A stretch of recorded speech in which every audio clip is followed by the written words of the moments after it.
Soy José Gabriel Zato, profesor de la Universidad Politécnica de Madrid y tengo experiencia suficiente como para poder acometer el programa que estoy planteando.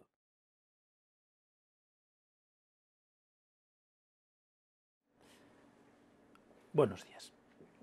El programa que voy a desarrollar es un programa abierto, lo que quiere decir que están dadas unas ideas básicas, pero que es mejorable.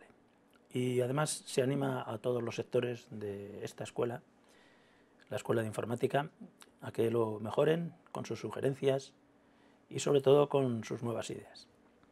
La base fundamental del programa consiste en partir de una realidad que es dura, yo diría que más que dura es durísima, que es la que nos transmite una sociedad que tiene muchísimos problemas, que es incapaz de liderar nada y que encima tiene ahogado el pueblo en el peor de los sentidos de la palabra.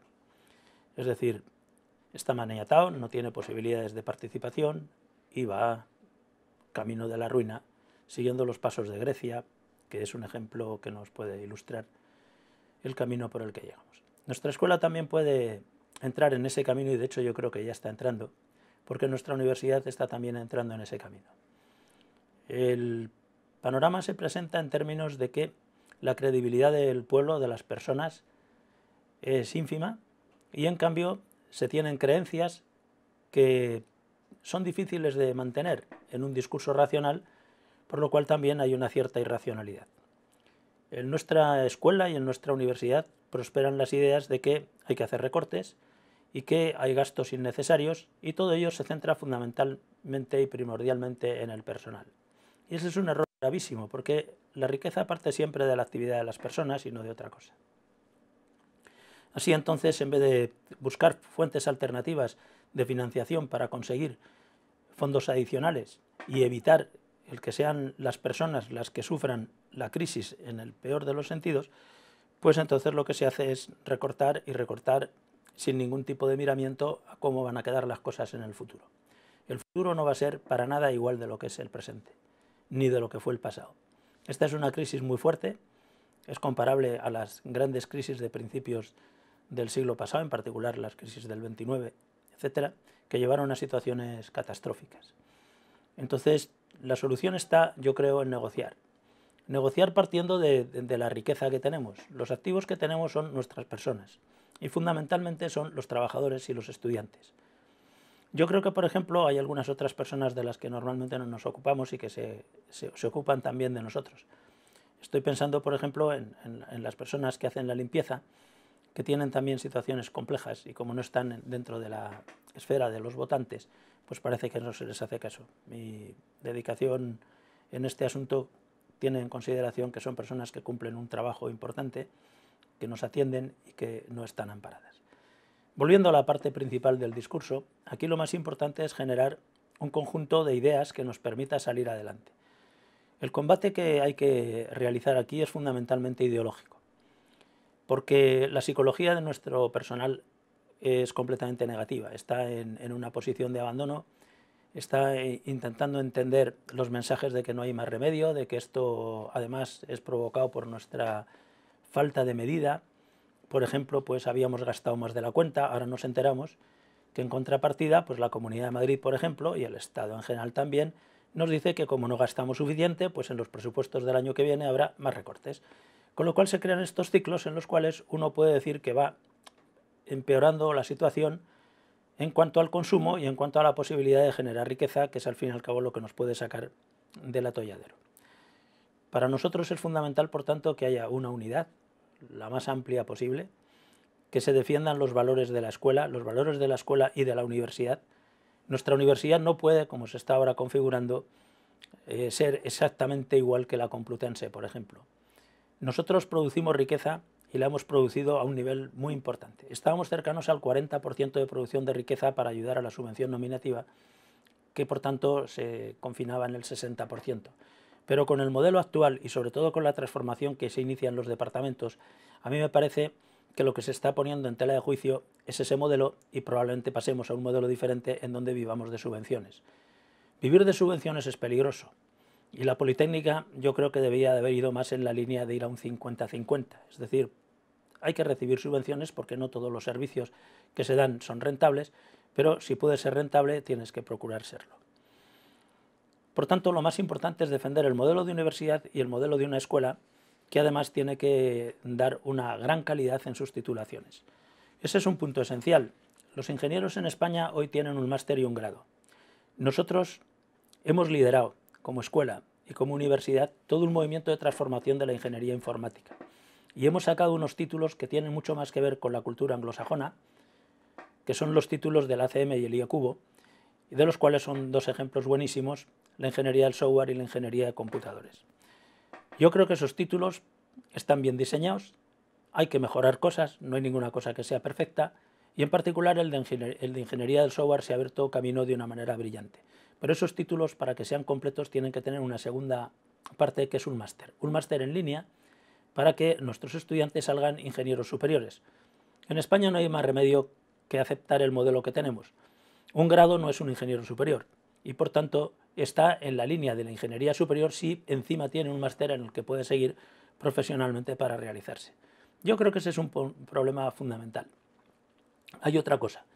El espíritu de la enseñanza anglosajona es de alta especialización, es decir, el ingeniero del software tiene muy poco en común con el ingeniero de computadores, ni en competencias, ni en currículum, ni en actividades, y por tanto tampoco en perfiles profesionales.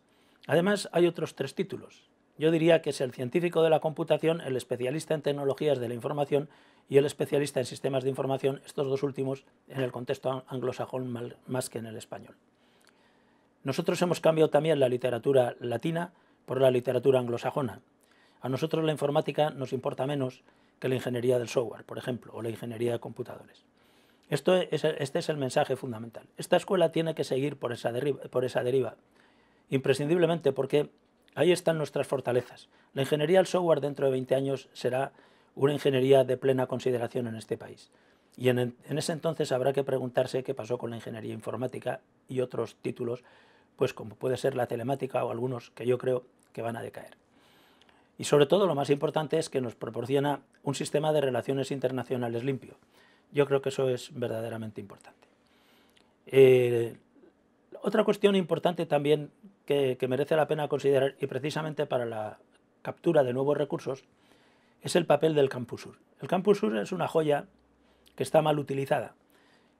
En estos momentos tenemos un campus que está muy bien comunicado, que está dentro de Madrid y que ofrece centros de estudios e institutos universitarios e iniciativas de tipo centro de investigación. Y eso es muy importante. Hay que recordar que nosotros fuimos los que introdujimos aquí esos centros. El INSIA vino cuando yo estaba de director y también el IMATEC, que ahora es el CETEMA, vino cuando yo estaba de director. Pero desde entonces no hemos hecho ningún tipo de progreso y lo que tenemos es que proponer nuevas cosas. Nosotros tenemos estudios de la edificabilidad del campus y el campus admite la creación de nuevos espacios que podrían ofertarse, como está ofertando Borondo, que está justo al lado, para empresas, con la condición de que esas empresas dieran algún servicio tecnológico y sobre todo ofrecieran recursos financieros a la universidad. Ellos actuarían de manera normal en el mercado y lo único que tendrían es que tener unos protocolos para que sus actividades tuvieran algo que ver con lo que nosotros estamos haciendo en el campus. El campus además tiene una cantidad tremenda de posibilidades en sinergias. Simplemente comentaré una. Una es el geocomputing. Esta es una de las ventanas abiertas al futuro que tiene mucho que ver con todo lo que se refiere al proyecto Galileo y en general con los sistemas que permiten la geolocalización y, por cierto, pues cosas tan importantes como la trazabilidad estando tan cerca como estamos de Mercamadrid, etc. Yo creo que esas propuestas tienen que estar completamente abiertas y son fundamentales para el desarrollo de las cosas. Nosotros también pensamos que el deterioro del personal de administración y servicios y del profesorado tiene dos vertientes. Una vertiente que es desde el punto de vista de la consideración y otra vertiente que es desde el punto de vista de sus retribuciones. La consideración del personal, como he dicho, y es un disparate que sea así, es mínima. Yo creo que la riqueza, como he vuelto a decir otra vez, la dan las personas y no los locales, los campus, las edificaciones, etc. Y si hay algo que es más importante que los locales y los campus también, y que va detrás de las personas, son las instalaciones tecnológicas y las oportunidades que se ofrecen para desarrollar nuevas cosas. Y en eso es donde se podría poner el punto, digamos, de ataque por parte de la universidad. Sin embargo, se está dedicando fundamentalmente a la restauración de edificios y al mantenimiento de campus cuya viabilidad es absolutamente impensable. A diferencia del Campus Sur, que yo creo que tiene una viabilidad que podríamos discutir mucho más ampliamente, pero que desde luego tiene unas condiciones diferentes y que no presenta los peligros y los riesgos de otros campus que yo creo que deberían de ser abandonados.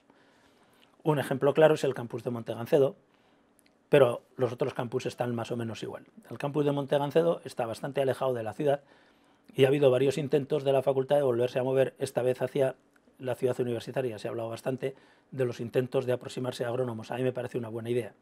Las instalaciones de Montegancedo hay que analizarlas una a una, como las del campus de Getafe, para ver exactamente cuál es la viabilidad económica de esas propuestas. Otra cosa que es importante, yo creo, es el sector profesional. Nosotros estamos vinculados a todos los centros de informática en lo que llamamos la CODI, que es la Confederación de Directores y Decanos de Informática. Ahí nos reunimos todos los directores tradicionalmente y ahí se predican una serie de cosas que luego se intentan implementar centro a centro y universidad a universidad. En el año 2007 y en el año 2008, básicamente en esos 2 años, pero ya venía madurándose de hacía tiempo, hicimos esta transformación que hemos dicho. La Universidad Politécnica de Madrid y la Escuela de Informática lideraron en aquel momento el cambio a las titulaciones nuevas. Pero es más, también el cambio de modelo que podía perfectamente estar en relación con las propuestas de Bolonia, que yo creo que es un sistema bueno y que efectivamente se está utilizando relativamente mal, o bastante mal, por así decir. En esas propuestas lo que se te dice es que hagas cosas que sean homologables para que los estudiantes puedan empezar una carrera en un país y seguir en otro. Entiendo que el marco de ese acuerdo es también perfectamente interpretado, y lo sé por experiencia, en Estados Unidos y en Canadá, y por tanto podríamos hablar del espacio del Atlántico Norte o algo por el estilo, al que luego, pues lógicamente, se podrían añadir básicamente pues, los principales países asiáticos, empezando por China y Japón, y siguiendo, digamos, por otros países de los otros continentes, el resto de América Latina, África, etc. Es importante, por eso, también mantener unas excelentes relaciones con los nacientes colegios profesionales que tienen que jugar la misma partida que la CODI y en general que las instituciones universitarias. Nosotros en el año 2007 conseguimos la unificación del sector y desde entonces la informática ha empezado a tener peso. Ha empezado a tener peso dentro de la nueva configuración de la que estoy hablando.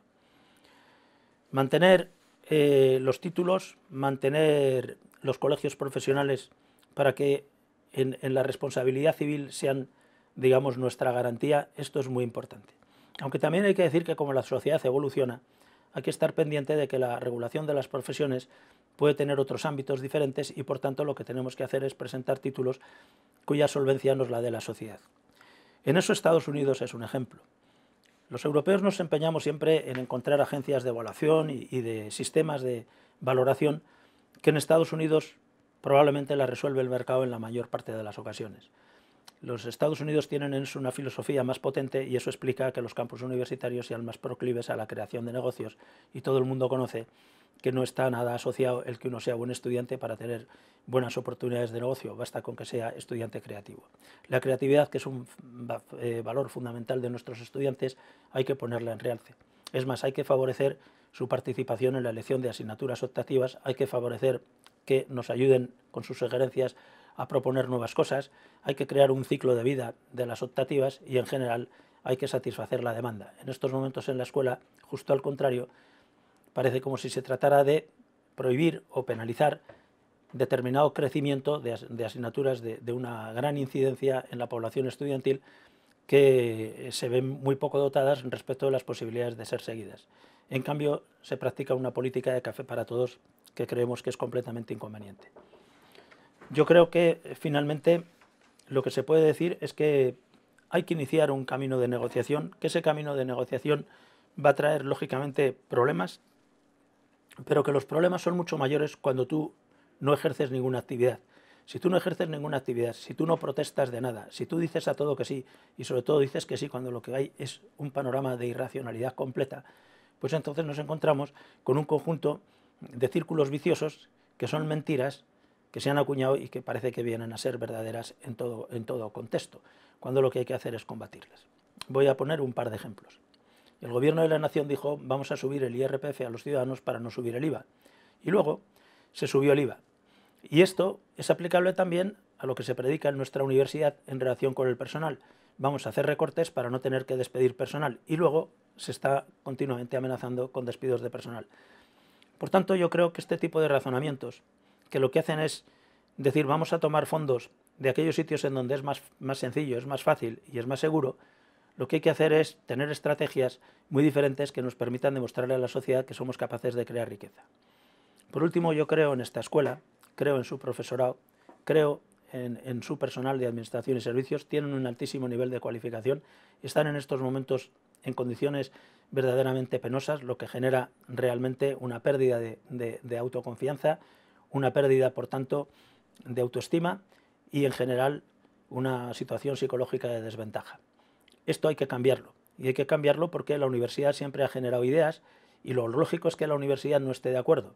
Es decir, que esté proponiendo cosas diferentes de las que acepta el ciudadano de la calle e incluso los poderes políticos, porque el deber de la universidad es seguir abriendo camino y no conformarse con lo que hay. Bueno, pues esto es inicialmente lo que tengo que decir.